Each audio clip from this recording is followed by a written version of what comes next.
Hello, everybody. This is Eve, and I'm coming back to you with Chains and Eyeless Jack X Listener. We are on chapter 8. Let me get into this. Jack's POV. Before Ash could even blink, Jack had her pinned to the bed with her hands above her head, hovering just above her to avoid putting his full weight on her wound. It was so sudden she just stared at him dumbfounded for a few moments, her eyes slowly widening as the situation sunk in. Jack chuckled as she started squirming, but he kept his grip on her wrist firm. He released one hand to tilt his mask, revealing a razor-sharp smirk. Earlier, he had shown his mouth to intimidate her for interrogation purposes, but this time was for pure pleasure. To be honest, I'm not sure why I brought you here, he admitted, chuckling darkly.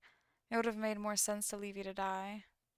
Her eyes widened at this admission, and her struggling began anew. A silent question was written on her face. If he doesn't know, then what's stopping him from killing me now? In actuality, he'd already figured out why he hadn't killed her. She'd saved him. But he wouldn't say that just yet, no. He'd let her fear grow so he could savor it. He raised his hand to his mouth, tugging off the glove with his teeth and tossing it on the nightstand. Tracing her jawline with his fingertip, he savored the shudder she gave as his claw brushed against her skin. Jap kept his motions gentle, though never applying enough pressure to break skin. Hurting her wasn't his intention, he just wanted to enjoy her fear. And wow, were her brown eyes lovely when full of terror. He brushed a strand of brown hair out of her face so he could enjoy her terrified expression more fully. I've been trying to think of why too, but I can't understand it yet. His finger lightly traced down her chin and neck, coming to a stop above her heart. He could feel her pulse quicken under his fingertips, making him smile. Perhaps I want to save you to eat? Her heartbeat came to a sudden stop. A glance at her face revealed a very nice expression filled with sheer terror. Wonderful, he thought, inhaling the sweet scent of fear. Lovely, truly lovely. Nothing fatal. I wouldn't want to kill you, but maybe a kidney, a little bite of your liver. You don't need your appendix, do you? He chuckled as he said this. Actually, you might be better off without it. It doesn't really have a purpose anymore. It just gives you the risk of appendicitis. Abruptly, her chest gave a small convulsion, surprising him, and he quickly looked at her face once more. Her eyes were large and shiny, tears threatening to flow. Jack frowned slightly upon seeing it. While he'd wanted to scare her, the look in her eyes at this moment was more than he expected. Had he gone too far? He reached up to brush a single tear away, and she winced at his touch, visibly fighting off the urge to sob, confirming his suspicions. That wasn't good. He didn't want to scare her too much. Frowning, Jack began backtracking carefully. Please, relax, he told her, keeping his voice soft and soothing. I was just kidding. I'm sorry I went too far. I have no intentions of killing you, though, as I told you yesterday. If I wanted to kill you, I would have done so by now. Ash still trembled as she stared at him, but she seemed to collect herself enough to swallow and open her mouth, whispering softly. Why haven't you? She asked, her voice soft and shaky. Jack rubbed his chin thoughtfully and then tilted his head at her with a small smile. Perhaps it's because I want to keep you as a pet. It was phrased as if it were a question, a suggestion, but now that he said it out loud, it made perfect sense to him. Yes, I believe that's exactly why. Ash's guardian, Buddy, had kept Jack as a pet for several weeks or even months, and he felt it was only fair to keep his daughter as a pet for himself. This answer didn't seem to be pleasing to Ash, but this time she didn't really react with fear so much as shock. Staring at him wide-eyed, her shaking had ceased and he loosened his grip on her wrists. After a few moments he released them entirely. He shifted his body so he was no longer hovering on top of her. Instead of sitting upright next to her, she didn't move right away, continuing to stare at the ceiling. But soon enough she slowly sat up too, hugging herself tightly and keeping her gaze cast downward. Neither of them spoke, not looking at each other. Finally, Jack rose and stretched, grabbing his glove from the nightstand and pulling it back on before fixing his mask. The time for intimidation was now over. Come on, he told Ash, extending a hand towards her. She recoiled and leaned back, and he frowned slightly. After a moment, he gently grabbed her by the arm, careful to move her slowly so not to startle her too much, and pulled her to her feet. His grasp slid down her arm and onto her hand as she guided her towards the door. Reader's POV. My mind was racing as I sat on the bed, my nails digging into my arms as I tried to keep myself calm. So much fear had been surging through me this entire time. My life had flashed before my eyes at least 4 separate times. It was too much, too terrifying, and I had no idea what Jack's intentions were. Even after he told me a pet? What did he mean by that? I wasn't sure I wanted to know, but at the same time, I didn't really have a choice. I was so lost in thought I didn't notice Jack get up. Come on, he said, holding his hand towards me.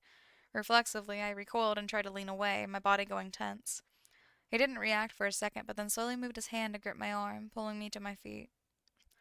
This time he was gentle, not nearly as rough as the last few times he'd dragged me by my arm. But for rather obvious reasons, that wasn't much of a comfort. He'd just shown that he could be cruel and kind at the same time, and I had every right to be wary.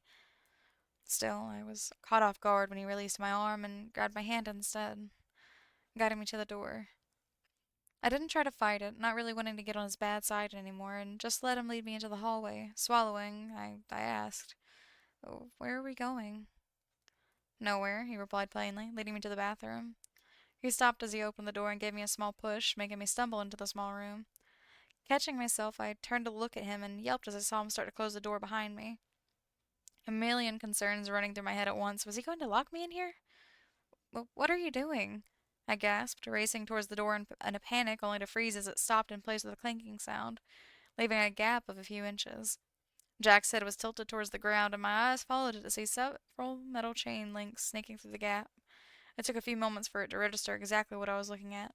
The chain. I'd forgotten about the shackle he'd snapped around my ankle earlier, and sure enough, a glance at my feet revealed the chain to be connected to the metal cuff. As I stared at it dumbly, Jack opened the door and walked inside, bending down to lift the chain a bit as he studied the length. "Should be long enough," he murmured, letting it fall with a clank, and then grabbed my hand again and guided me back to the hallway. This time he turned and led me towards the main portion of the cabin, but a few feet from the end of the chain caught. I nearly stumbled as my foot was jerked, but Jack quickly caught me by the shoulders. He carefully straightened me in place before circling me and lifting the chain once more, making the attached ankle rise with it. So that's the limit. I stared at him silently, unsure if I should speak or even what I would say if I did. Obviously, he was checking the chain's length. It seemed I'd be able to go to the bathroom, though I wouldn't be able to close it all the way. However, the fact he was checking the chain at all concerned me a bit. If he was making sure I could still do that, then that meant he probably planned for me to wear it for a long time. I bit my lip as I thought about it. Hope was fading with every passing moment. Jack claimed he didn't plan to kill me, but could I really trust an inhuman killer? Chapter 9. Rita's POV. After our little chat, Jack left me alone for the majority of the day. I think he actually felt kind of bad, if such a thing were possible. He avoided the bedroom, and just left sandwiches for me outside my door. The only times I saw him were when I went into the hallway to reach the bathroom, at which point I could see him sitting on the couch messing with my laptop. Based on his mumbling, I assumed he was having trouble doing whatever he wanted, but he didn't come to me for help. The next day wasn't much different. I slept in until the afternoon and found myself bored with little to keep myself occupied. A little bit before sunset, I was staring at the ceiling when an awful stench drifted through the door. I gagged and ran to the dresser, grabbing a shirt and wrapping it around my mouth like a bandana. Standing near the door, I grappled with myself and ultimately stepped into the hallway, walking as far as the chain would let me to peek into the main area of the house. Jack was in front of the fridge, stuffing something into a black trash bag. "What is that?" I gasped, gagging at the smell. "Rotten food," he replied plainly. "Rotten food? What kind of food smells like... Wait." My face quickly drained of color. "Organs. That's what he said he ate." I quickly turned away, not wanting to see any rotting organs. "How long has it been in there?" "I don't know." I cast him a curious glance, only to quickly turn back as I glimpsed something yellow in his hands.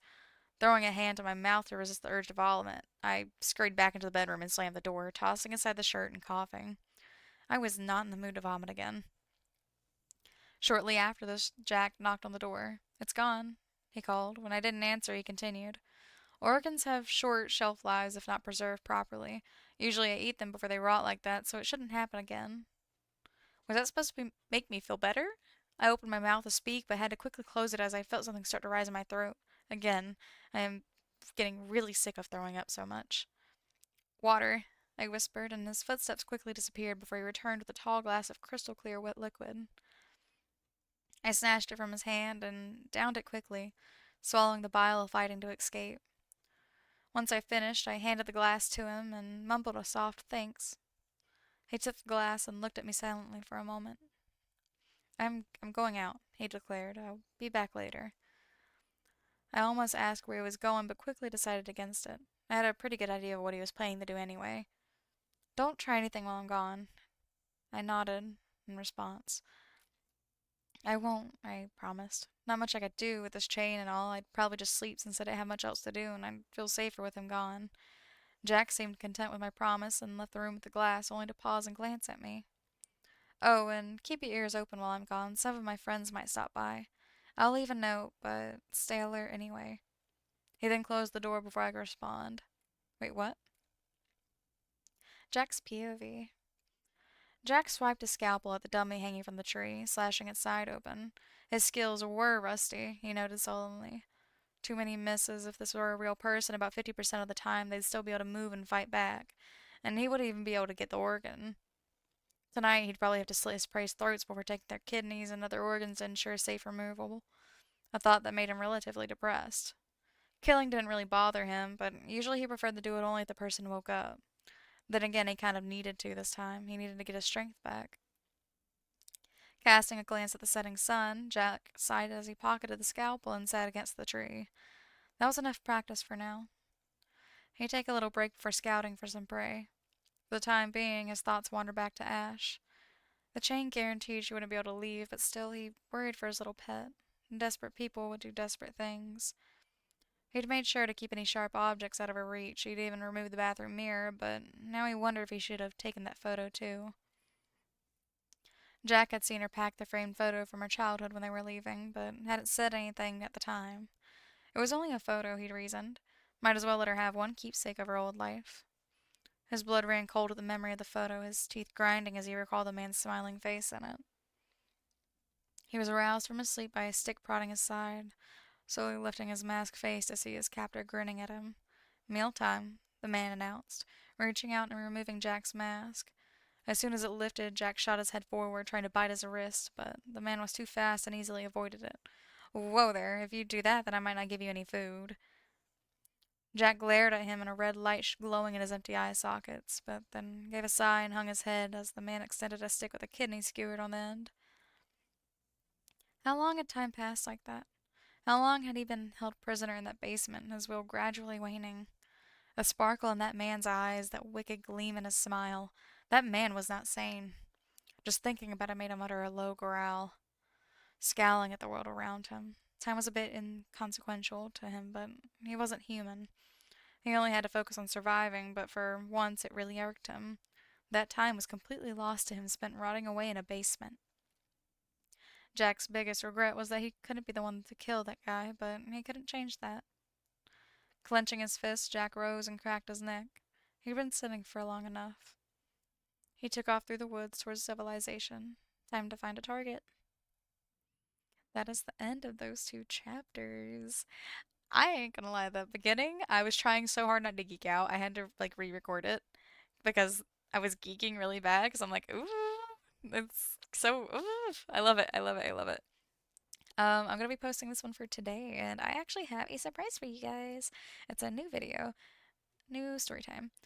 Um, but yeah, I hope you guys liked the video, and I'll see you in the next one. Bye bye!